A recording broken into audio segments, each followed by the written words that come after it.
There is a tremendous fear hidden beneath almost every human activity. A fear so subtle and so constant that people rarely notice it directly because it disguises itself through ambition, through relationships, through success, through spirituality, through endless movement and distraction. And this fear, beloved ones, is the fear of not adjusting, the fear of inner emptiness, the fear that if all the noise is stopped for even few moments, there might be nobody solid there at all. And because humanity cannot tolerate this possibility, people spend their entire lives constructing identities continuously, layer upon layer, achievement upon achievement, opinion upon opinion, relationship upon relationship, building psychological walls around a center that was never truly stable to begin with. And this is why the ego becomes so defensive whenever its identity is questioned, because deep down it senses its own fragility. Deep down it knows it survives only through constant reinforcement, like a flame requiring continuous fuel. And beloved ones, this is why human beings are so easily disturbed by criticism, rejection, failure, aging, or loss, because these things threaten the image they have built about themselves. They threaten the continuity of the story called me. Have you noticed how quickly identity changes according to circumstance? One moment a person feels intelligent because someone praised him. The next moment he feels worthless because someone criticized him. One moment he feels successful because society admires his achievements. The next moment he feels empty because someone else appears more accomplished. If identity were truly solid, such fluctuations would not be possible. But the ego is not a stable reality. It is psychological movement pretending to be permanence. It is memory pretending to be essence. It is thought pretending to be being. And because thought itself changes every moment, the ego must continuously struggle to maintain the illusion of consistency. This struggle exhausts humanity deeply. People are not only tired from physical work, they are tired from maintaining identity every moment. They are tired from defending opinions, protecting self-images, managing impressions, trying to appear valuable in the eyes of others.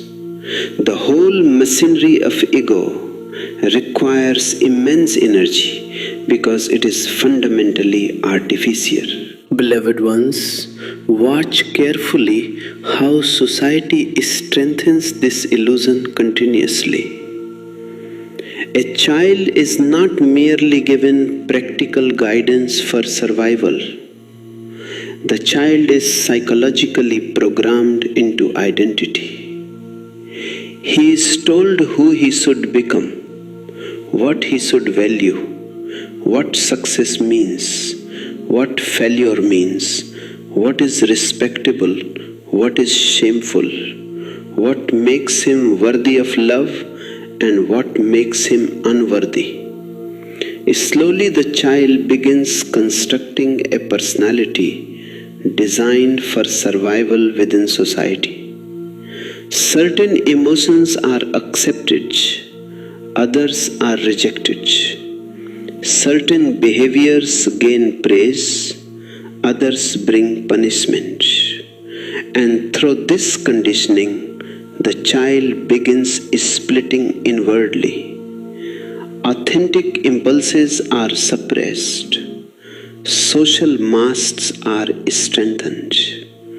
The original innocence becomes covered under layers of adaptation. Beloved ones, this is one of the deepest tragedies of humanity.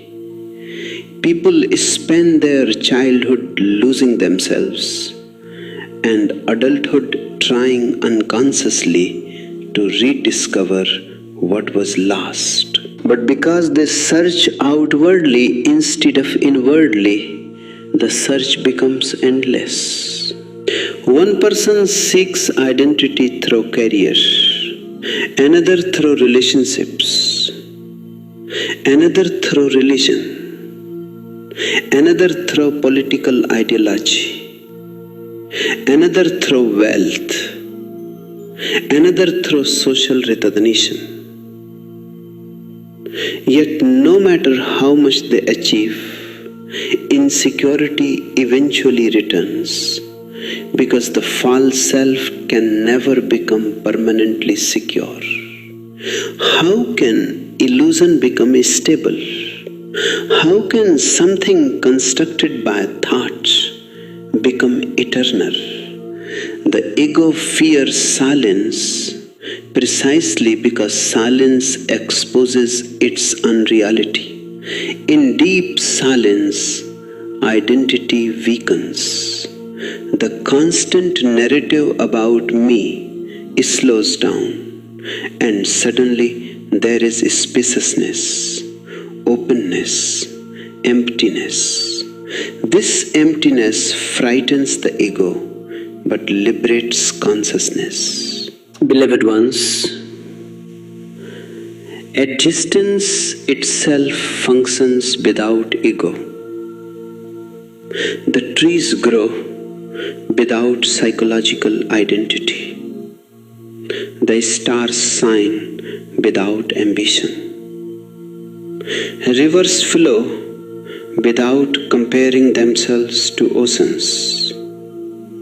Animals live spontaneously because they do not carry the same heavy self-consciousness humanity carries continuously. Only human beings have become trapped inside conceptual identity. A rose never asks, "Am I successful enough?"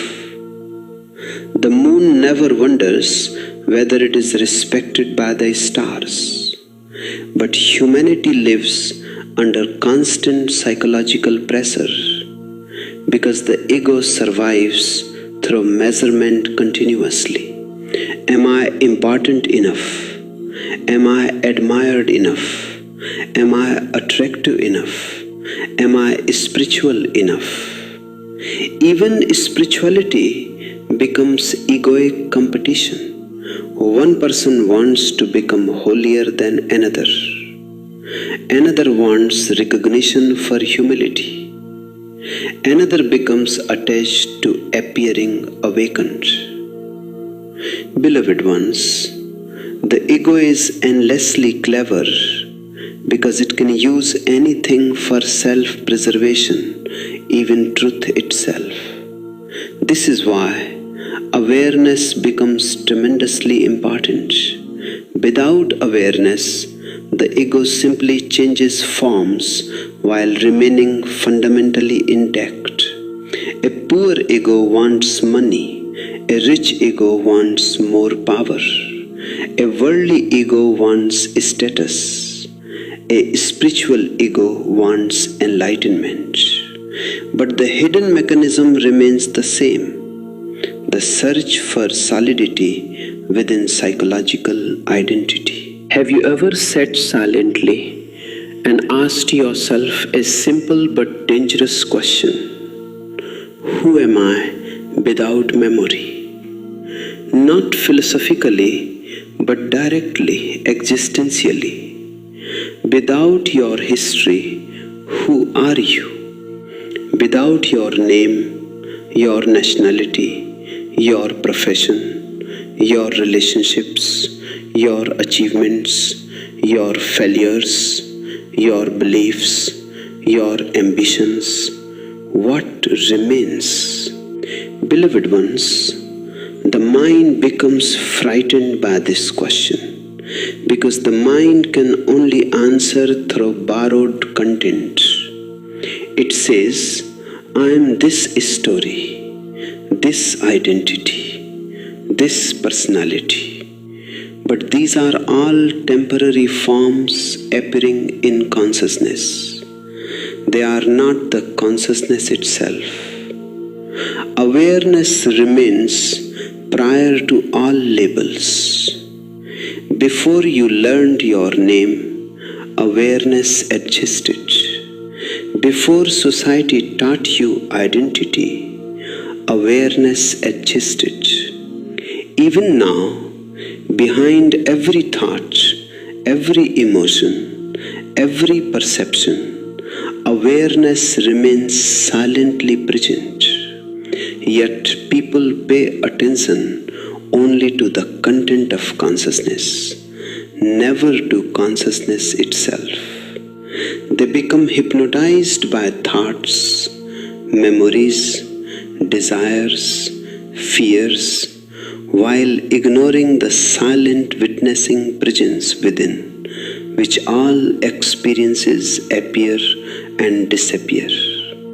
Mystics throughout history have pointed toward this witnessing consciousness because it alone remains stable while everything else changes continuously.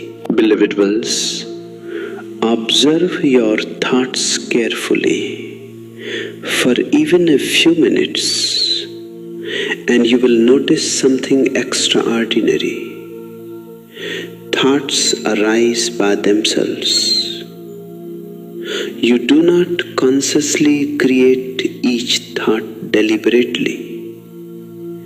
One thought appears, then another, like clouds drifting across the sky. Emotions also arise spontaneously. Fear comes, joy comes, sadness comes, desire comes. None remain permanently. If you were truly identical with these movements, then your identity would change every second completely. Yet something notices the changes. Something remains aware of thoughts without itself becoming thought. Something witnesses emotion without itself being emotional movement. This witnessing presence has no fixed identity because identity belongs to the observed, not the observer. The ego exists within consciousness like waves exist within the ocean. But humanity mistakenly identifies with the waves rather than the oceanic awareness beneath them. And beloved ones, because humanity identifies with temporary forms, death becomes terrifying. The ego believes itself separate and therefore fears dissolution continuously. Every attachment becomes rooted in fear because the ego wants permanence in an impermanent universe. It wants lasting security, lasting identity, lasting possession, lasting admiration. But existence never promised permanence. Everything visible changes.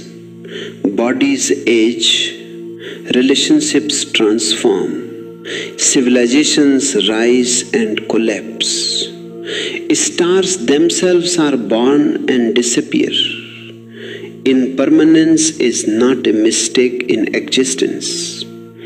It is the nature of existence itself. Only the ego resists this reality because the ego survives through continuity. Therefore, people cling desperately to memories, identities, traditions, beliefs, hoping to feel psychologically permanent through association. But beloved ones, the more you cling, the more suffering arises, because life itself is movement. Trying to hold life still is like trying to freeze a river with your hands. This is why awakened beings appear so relaxed. They are no longer fighting impermanence psychologically. They have stopped identifying with passing forms completely. They use personality practically but do not mistake it for ultimate reality. A liberated person still has a name, a body, preferences, memories, but inwardly there is spaciousness around all these things. He knows they are temporary garments, not the essence of being. Then tremendous freedom becomes possible, because now there is nothing rigid to defend continuously. Criticism may come, but it touches only personality, not the deeper awareness beneath it. Praise may come, but it no longer intoxicates identity. Success and failure lose their heaviness because there is no fixed self clinging to them desperately. Beloved ones, modern humanity suffers from an epidemic of self-consciousness. People are continuously thinking about themselves. Even while talking with others, they remain preoccupied inwardly. How do I appear? What do they think of me? Am I impressive enough? This constant self-reference creates psychological isolation because attention remains trapped inside egoic concern. Real love becomes difficult because love requires temporary disappearance of self-centeredness. Real creativity becomes difficult because creativity flows most beautifully when the ego softens. Real meditation becomes impossible because meditation begins where self-preoccupation ends. The ego is noise, continuously talking about itself. Awareness is silence. Look at children. Before society conditions them too deeply, they move spontaneously. They laugh totally. They cry totally. They become absorbed in simple moments completely because the rigid sense of self has not yet fully formed. A child can forget himself entirely while playing, but slowly society strengthens identity. The child learns comparison, shame, ambition, performance. Then spontaneity decreases, self-consciousness increases. The child begins acting according to expectations rather than natural intelligence. Beloved ones, awakening is not becoming childish again, but becoming childlike consciously. It means rediscovering openness without losing awareness. It means functioning practically while remaining inwardly free from rigid identity. And beloved ones, perhaps this is why people fear meditation so deeply. Outwardly they say they want peace, but inwardly the ego fears dissolution. True meditation is dangerous to ego, because meditation reveals directly that thoughts are not the self, emotions are not the self, personality is not the self. In deep silence, the psychological center called me begins fading. Initially, this feels uncomfortable because the ego interprets spaciousness as death. But if one remains aware without panic, an entirely different dimension reveals itself. One discovers consciousness without center, awareness without identity, being without egoic structure. Then peace no longer depends upon circumstances, because peace arises from the absence of inner division itself. Beloved ones, humanity continuously asks, how can I improve myself? But this question itself remains rooted in illusion, because it assumes a fixed self needing improvement. The real transformation happens not through strengthening ego, but through understanding its unreality. This does not mean becoming passive or lifeless. On the contrary, when ego softens, life becomes more vibrant, because energy previously trapped in self-defense becomes available for awareness, love, creativity, celebration. Then action arises naturally instead of neurotically. One works, creates, loves, speaks, but without the same heavy psychological burden of me. The wave realizing it is ocean does not disappear physically. It simply loses fear psychologically. In the same way, beloved ones, awakening does not destroy functional individuality. It destroys the illusion of separation. Then comparison weakens, because there is nobody separate enough to compete continuously. Jealousy weakens, because identity no longer depends upon superiority. Possessiveness weakens, because love is no longer rooted in fear of incompleteness. Death itself changes meaning, because awareness recognizes its continuity beyond temporary form. And perhaps this is the deepest secret hidden behind all spiritual teachings. Liberation is not becoming something new. Liberation is seeing through illusion. The separate ego was never ultimately real to begin with.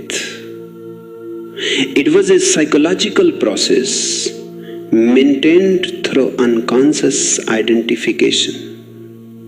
Once awareness sees this clearly, the whole structure begins collapsing naturally. Then life becomes lighter, more fleet, more spacious. You stop carrying yourself like a burden. You stop defending psychological masks continuously. You stop seeking completion through external identity. Then silence no longer frightens you, because silence reveals your true nature.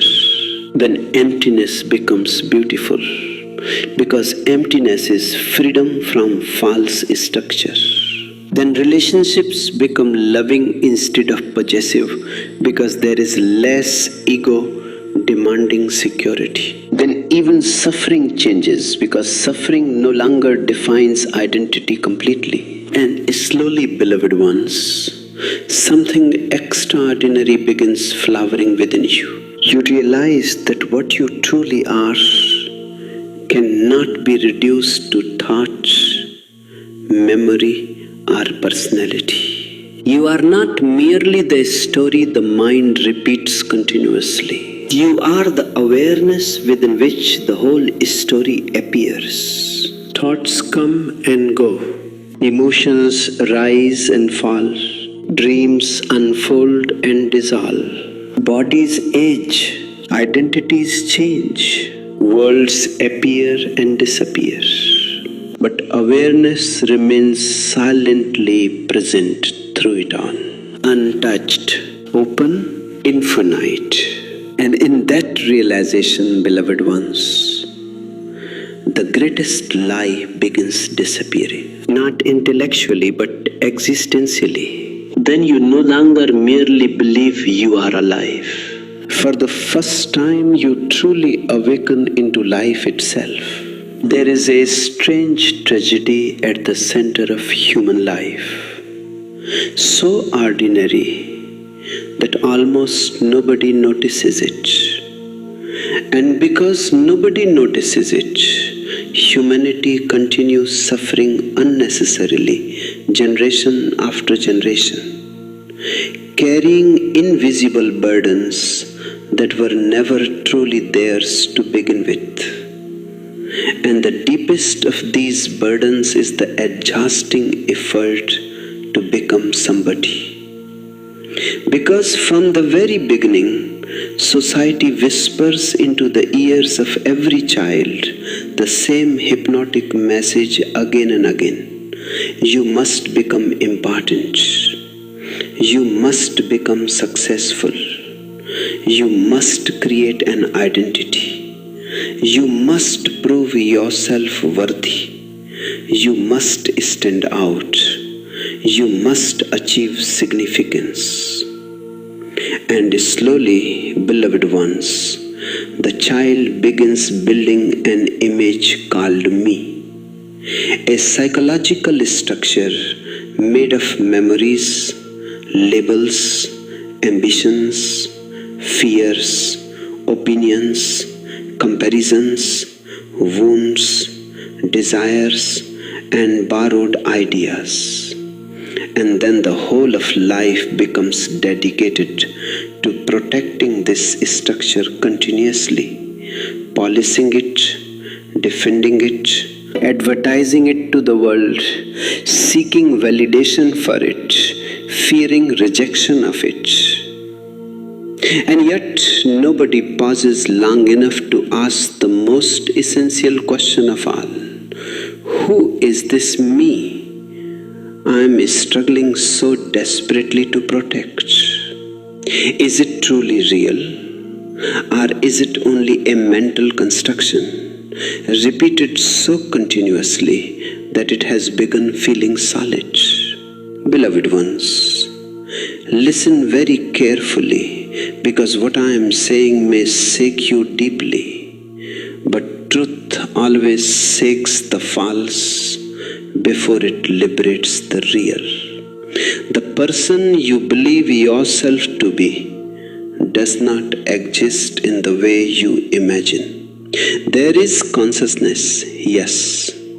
There is awareness, yes.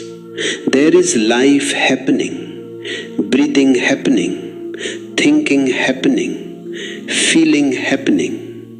But the fixed psychological entity you call I is a fiction created by thoughts, maintained by memory, and reinforced by society continuously until it appears unquestionable. From childhood onward, you are taught identification. First comes the name. Somebody points at your body and says, "This is you." Then come labels. You are intelligent. You are stupid. You are beautiful. You are ordinary.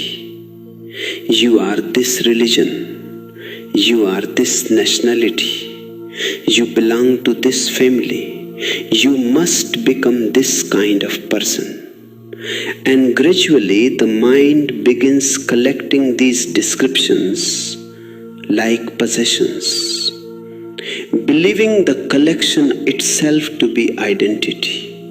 But beloved ones, if you examine honestly, everything you call me was given from outside. Your language was borrowed. Your beliefs were borrowed. Your fears were conditioned.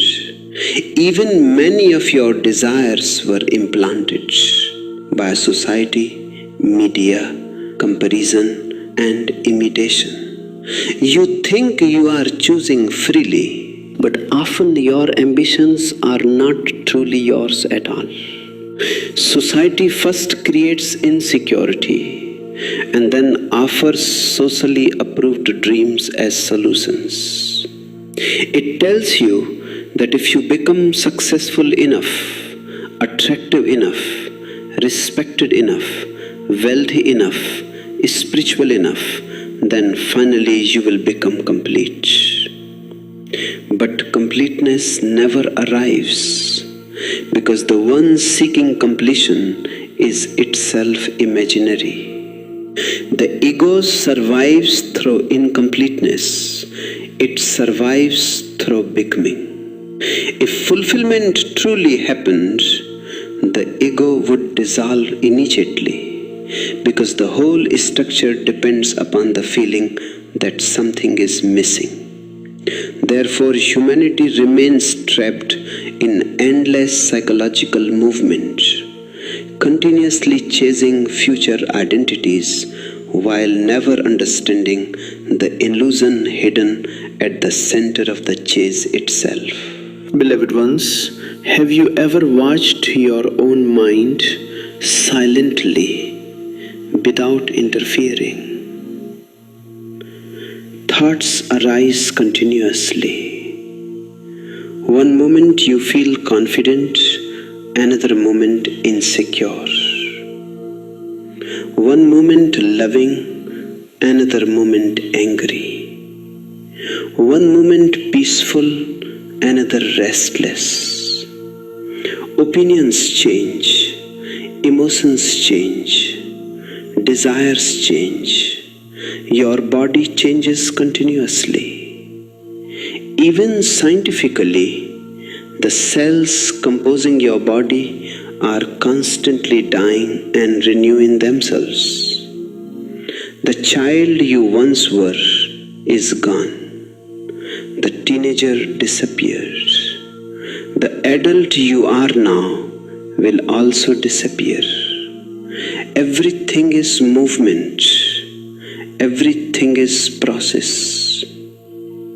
Yet somehow, the mind creates the sensation of a stable someone adjusting behind all this change. But if you search deeply for this permanent self, where is it? Can you find it directly? You can find thoughts, but where is the thinker separate from thought? You can find emotions, but where is the permanent owner of emotion? You can observe sensations, memories, desires, reactions, but the solid self itself remains strangely absent.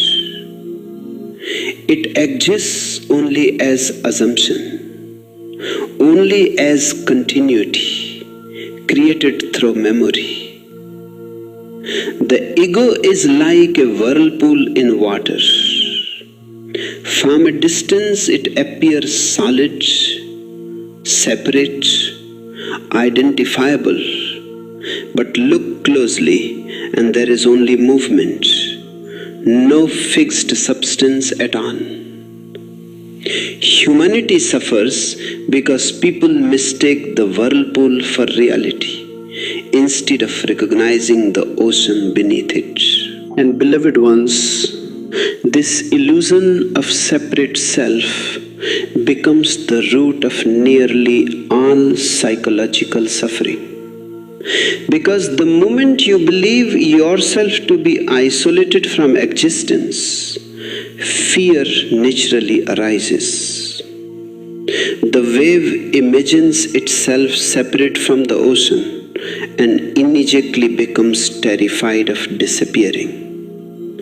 But the wave was never separate to begin with. It was ocean expressing itself temporarily in form. In exactly the same way, consciousness expresses itself through human beings temporarily, uniquely, beautifully. But the ego creates the illusion of isolated individuality and then spends its whole life defending this illusion against life itself. This is why people fear death so deeply. Death threatens identity. It threatens continuity. It threatens the story called me.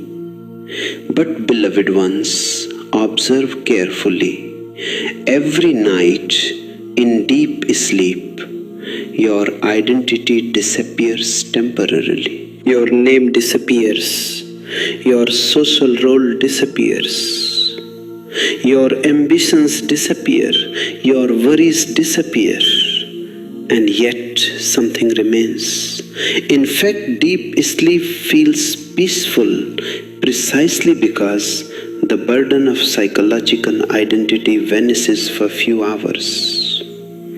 The ego dissolves unconsciously every night, and the body-mind experiences restoration through this temporary absence of self-reference. Meditation is similar but conscious. In meditation, the ego softens while awareness remains awake. Then you begin tasting directly that consciousness exists without the heavy psychological structure called me. And this realization is tremendously liberating because now life no longer feels like a lonely struggle carried by an isolated entity. Look carefully at how much energy humanity wastes protecting identity continuously. Somebody criticizes you and immediately suffering arises because the ego feels attacked. Somebody praises you and pleasure arises because the ego feels strengthened. Somebody ignores you and insecurity appears because identity depends upon recognition. Somebody disagrees with your beliefs and defensiveness appears because opinions have become extensions of self-image. Beloved ones, this constant self-protection exhausts consciousness deeply. Humanity is tired, not only physically but psychologically, because maintaining identity requires endless effort.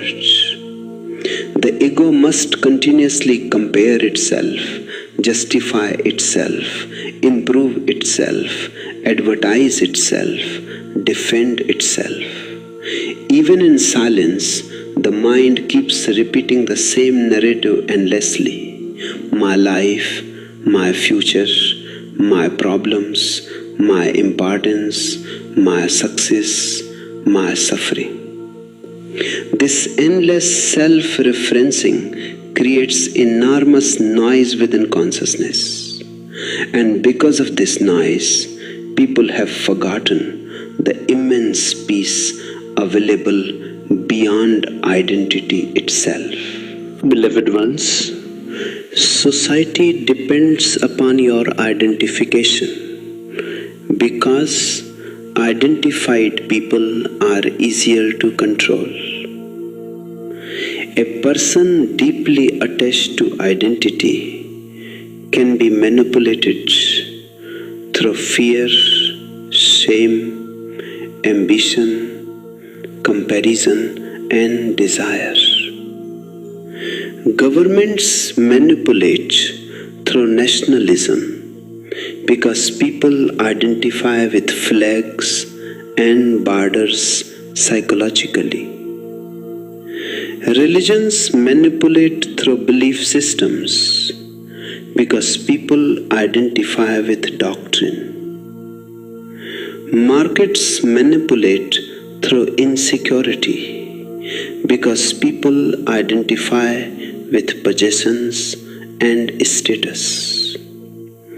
Social groups manipulate through acceptance and rejection because identity fears exclusion continuously. Society rewards conformity because conformity protects collective identity structures.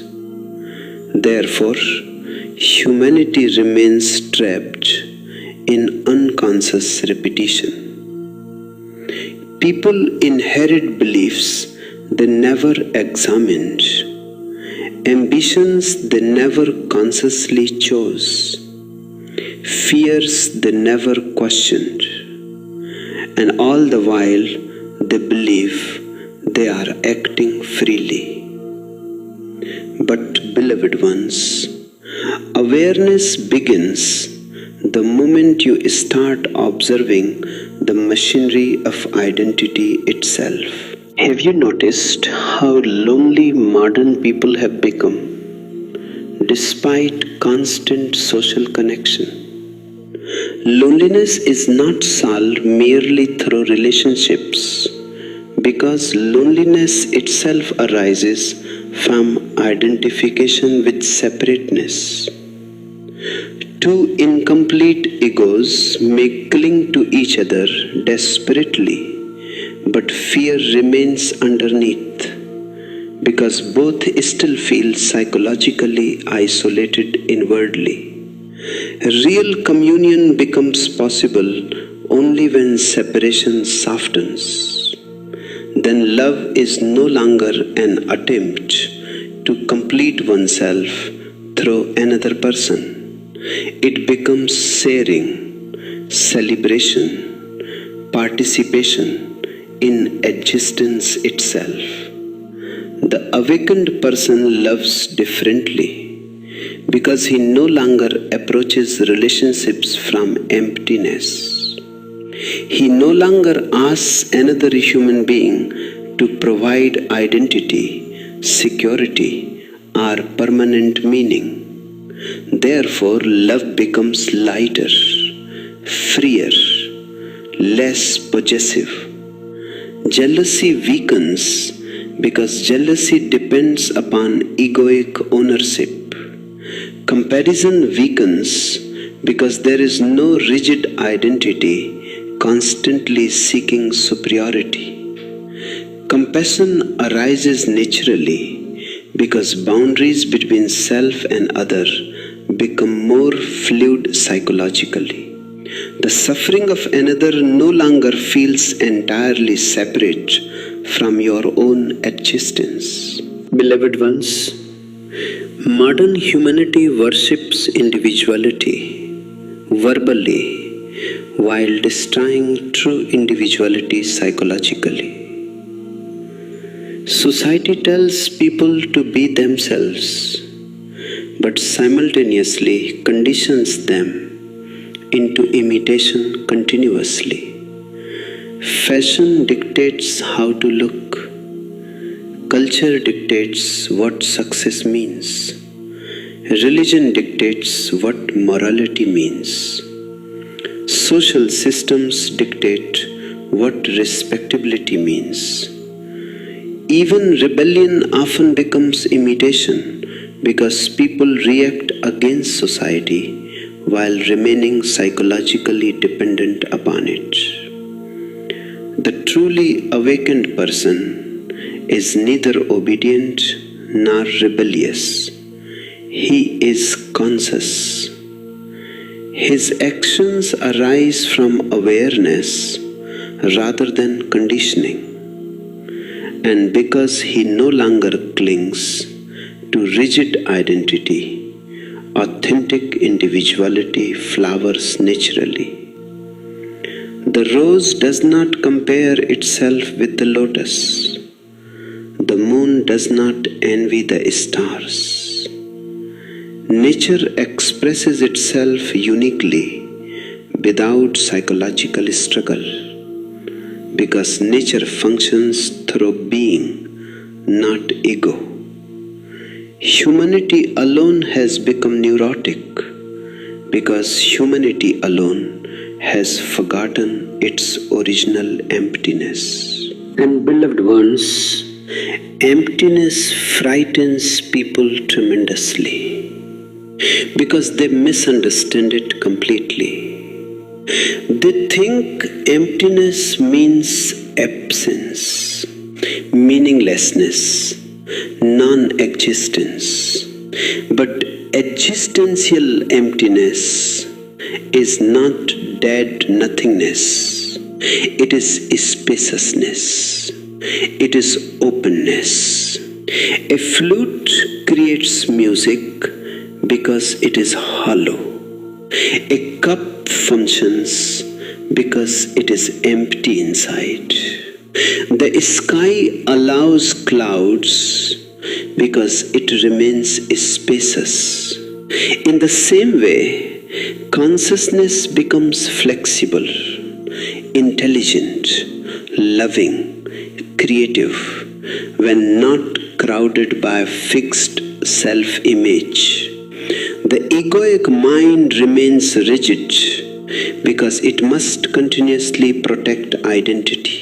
It becomes defensive easily, offended easily, wounded easily. But the empty mind flows naturally like water. It adapts without resistance. It responds spontaneously rather than mechanically.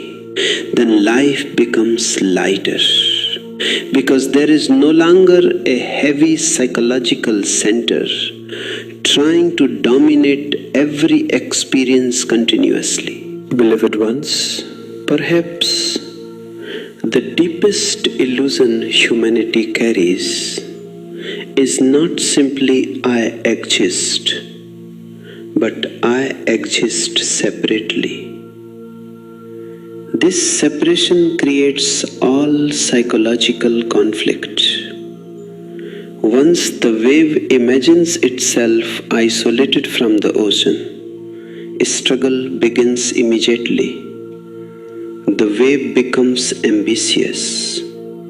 It wants to become bigger than other waves. It fears disappearance. It compares itself continuously. But the ocean itself remains peaceful because the ocean understands there was never true separation. Mystics throughout history have pointed toward this same truth repeatedly. They called it enlightenment, awakening, liberation, egolessness, nirvana. Different words, but the same realization. The separate self is psychological fiction. Awareness exists, but not as isolated ego. Life exists, but not as permanent identity.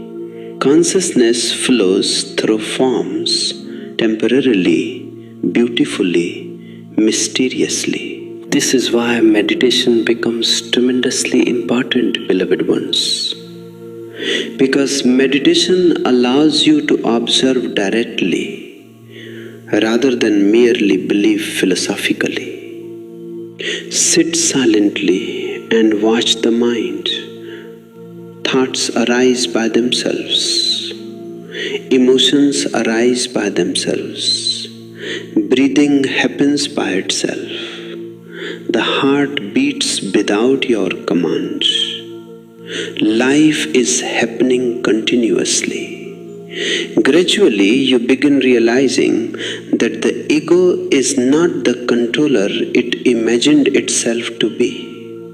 It is mostly commentary, mostly narration added afterwards. The ego claims ownership continuously. I am thinking, I am doing, I am controlling. But observation reveals something different. Existence is unfolding spontaneously. Awareness watches, and slowly a distance arises between consciousness and the personality structure. Then thoughts lose heaviness.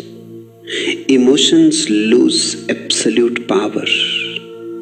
Identity becomes more fluid, more transparent. You still function practically in the world. You still use your name, your profession, your personality.